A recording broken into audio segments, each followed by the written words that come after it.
আশা করি তোমরা সবাই ভালো আছো। মান্নান হাই স্কুল কলেজের পক্ষ থেকে অনলাইন ক্লাসে তোমাদেরকে স্বাগত জানাচ্ছি। আমি দিলরুবা হক, প্রবাসী অর্থনীতি, মান্নান হাই স্কুল কলেজ। তোমাদের অর্থনীতি প্রথম পত্র নিয়ে আলোচনা করেছিলাম। দ্বিতীয় অধ্যায় ভোক্তা ও উৎপাদকের আচরণ।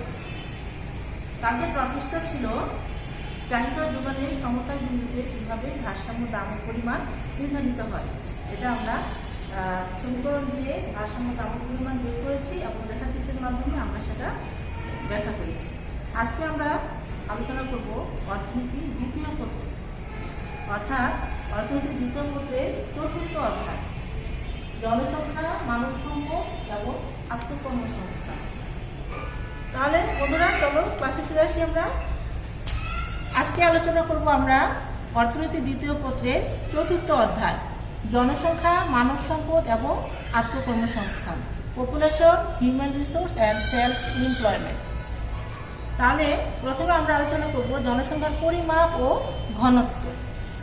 জনসংখ্যার পরিমাপ কোনো দেশের নির্দিষ্ট সময়ে জনবিজ্ঞানজনিত তথ্যসমূহ বিন্যস্ত করা বা সাজিয়ে হিসেব করাকেই উক্ত দেশের ওই সময়ের জনসংখ্যার পরিমাপ বলে।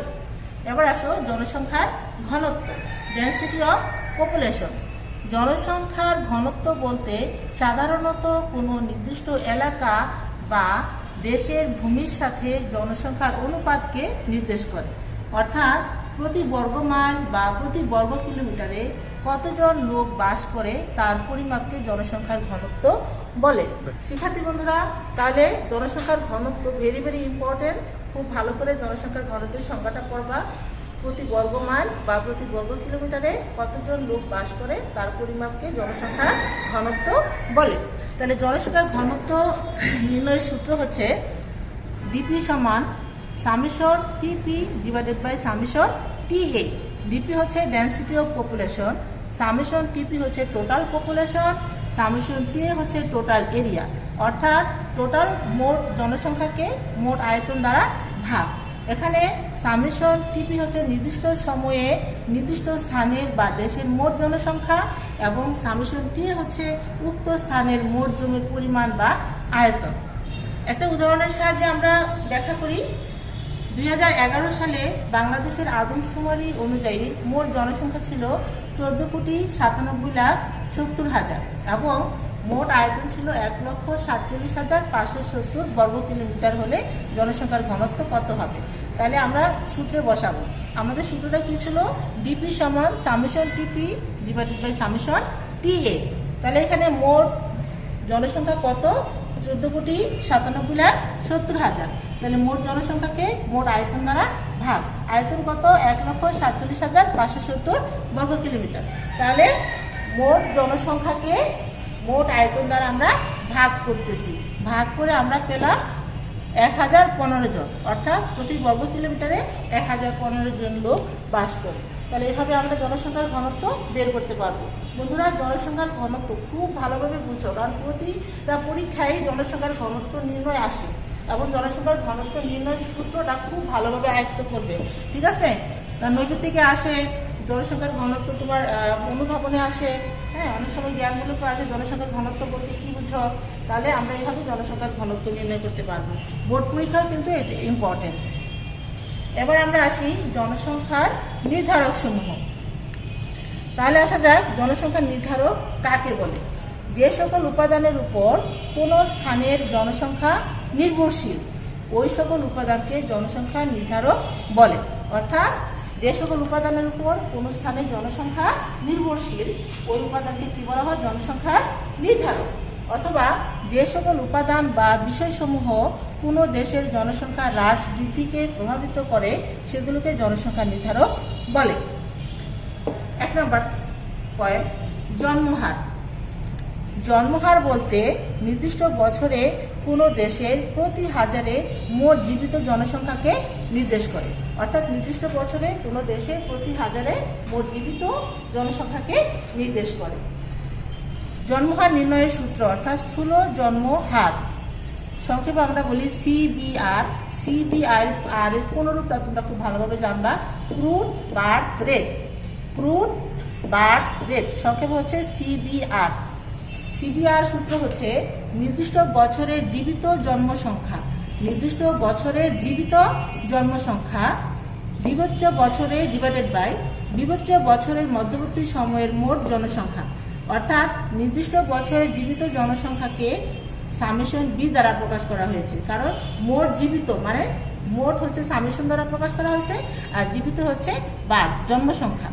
তাহলে নির্দিষ্ট বছরের জীবিত জনসংখ্যাকে বিবেচ্য বছরের মধ্যবর্তী সময়ের মোট জনসংখ্যা দিয়ে ভাগ করে 1000 দ্বারা গুণ করলে স্থূল জন্মহার পাওয়া যায়।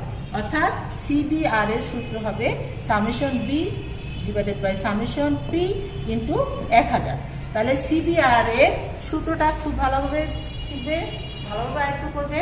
সিবিআর এর সূত্র হচ্ছে summation b by summation p into 1000।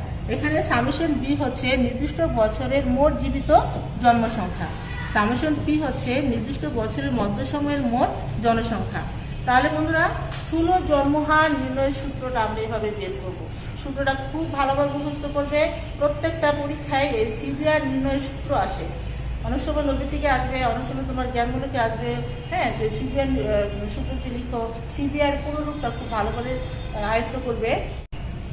মৃত্যু হার, মৃত্যু সংখ্যা মূলত গড়পরতভাবে জনশক্তি হ্রাস বা জনসংখ্যা হ্রাসকে বোঝানো হয়।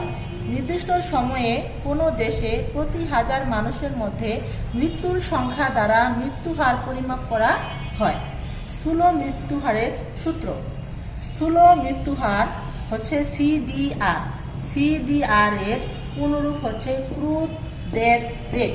সি হচ্ছে ক্রুড, ডি হচ্ছে ডেথ, আর হচ্ছে রেট। তাহলে সিডিআর এর পুনরূপ হচ্ছে ক্রুড ডেথ রেট। তাহলে সিডিআর নির্ণয়ের সূত্র হচ্ছে নির্দিষ্ট বছরের মোট মৃত্যু সংখ্যা ডিভাইডেড বাই বিবেচ্য বছরের মধ্যবর্তী সময়ের জনসংখ্যা। তাহলে নির্দিষ্ট বছরের মোট মৃত্যু সংখ্যা দিয়ে বিবেচ্য বছরের মধ্যবর্তী সময়ের মোট জনসংখ্যা দিয়ে ভাগ করে 1000 দ্বারা গুণ করলে সিডিআর পাওয়া যায়। এখানে নির্দিষ্ট বছরের মোট মৃত্যু সংখ্যাকে সামেশন ডি দ্বারা প্রকাশ করা হয়েছে। সামেশন ডি মোট মৃত্যু সংখ্যা, আর বিবেচ্য বছরের মধ্যবর্তী সময়ের জনসংখ্যাকে সামেশন পি দ্বারা প্রকাশ করা হয়েছে। তাহলে এখানে সামেশন ডি হচ্ছে নির্দিষ্ট বছরের মোট মৃত্যু সংখ্যা, আর সামেশন পি হচ্ছে ওই নির্দিষ্ট বছরের মধ্য সময়ের মোট জনসংখ্যা। তাহলে সিডিআর নির্ণয়ের সূত্র আমরা পেলাম summation d by summation p into 1000। তাহলে তোমরা এভাবে সিডিআর নির্ণয়ের সূত্রটা আয়ত্ত করবা। সিডিআর নির্ণয়ের সূত্র পরীক্ষা আসবে, নৈতিকে আসবে, জ্ঞানমূলকে আসবে। হ্যাঁ, যে সিডিআর নির্ণয় সূত্রটি কীভাবে করবে, তাহলে সেভাবে তোমরা সিডিআর নির্ণয় করবে। এবার আসো নিট অভিবাসন। তাহলে প্রথমে আমরা আসি অভিবাসন কি। অভিবাসন বলতে কোনো ব্যক্তি স্থায়ী বা অস্থায়ীভাবে বসবাসের লক্ষ্যে এক স্থান বা অন্য স্থানে বা অন্য দেশে গমনকে নির্দেশ করে। তাহলে অভিবাসন বলতে কোনো ব্যক্তি স্থায়ী বা অস্থায়ীভাবে এক স্থান বা অন্য স্থানে বা এক দেশ থেকে অন্য স্থানে অন্য দেশে গমনকে নির্দেশ করে। এক্ষেত্রে কোনো নির্দিষ্ট স্থান বা দেশে বহিরাগমন এবং বহির্গমনের পার্থক্যকে নিট অভিবাসন বলে। অর্থাৎ কোনো নির্দিষ্ট স্থান বা দেশে বহিরাগমন মানে আমাদের দেশে বাহির থেকে যে লোকগুলো আসছে তারা হচ্ছে বহিরাগমন, আর বহির্গমন হচ্ছে যারা আমাদের দেশ থেকে অন্য দেশে চলে গেছে, অর্থাৎ দেশান্তর হয়েছে। বহিরাগমন হচ্ছে যারা বাহির থেকে আমাদের দেশে এসেছে, আর বহির্গমন এখানে হচ্ছে যারা আমাদের দেশ থেকে বাইরে চলে গেছে, অর্থাৎ দেশান্তর হয়েছে। তাহলে নিট অভিবাসন হার সূত্র হচ্ছে অভিবাসীর সংখ্যা মাইনাস দেশান্তরের সংখ্যা। অভিবাসীর সংখ্যা মাইনাস দেশান্তরের সংখ্যা ডিভাইডেড বাই মোট জনসংখ্যা ইন্টু 1000। তাহলে নিট অভিবাসন হার নির্ণয়ের সূত্র হচ্ছে অভিবাসীর সংখ্যা মাইনাস দেশান্তরের সংখ্যা ডিভাইডেড বাই মোট জনসংখ্যা ইন্টু 1000।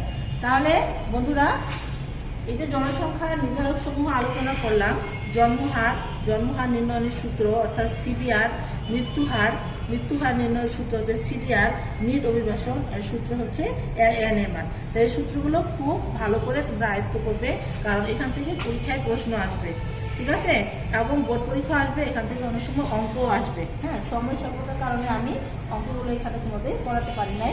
যখন ডিটেলস আবার ক্লাস নেব, তখন আমি তোমাদের সাথে অঙ্কগুলো করে দেখাবো। ঠিক আছে, তাহলে বন্ধুরা আজকে এই পর্যন্ত। পরবর্তী ক্লাসে তোমাদের সাথে আবার দেখা হবে। তো আমার ক্লাসগুলো নিয়মিত ফলো করবে, হ্যাঁ, বাসায় থাকবে। আশা করি ভালো থাকবে তোমরা সবাই, আর দোয়া করবে সবাই। ধন্যবাদ।